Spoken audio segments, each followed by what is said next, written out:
وطن عزیز پاکستان کو اللہ پاک نے بہت صلاحیتوں سے نوازا،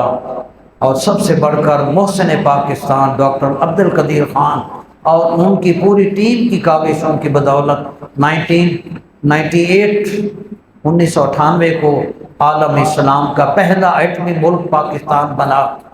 جس کی وجہ سے دنیا میں پاکستان کو بڑا اعزاز ملا۔ ایک دوسرا اعزاز پاکستان کا 10 مئی 2025 کو اس وقت اللہ نے پاکستان کو اعزاز بخشا جب صبح سویرے نماز فجر کے اجالے میں سنت نبی صلی اللہ علیہ وسلم کی پیروی کرتے ہوئے پاک فوج کے جوانوں نے اپنے سے 8 گنا زیادہ طاقتور دشمن انڈیا کے خلاف بنیان مرصوص آہنی دیوار والا آپریشن کیا، اور پاک فوج کے جوانوں نے اللہ کی مدد سے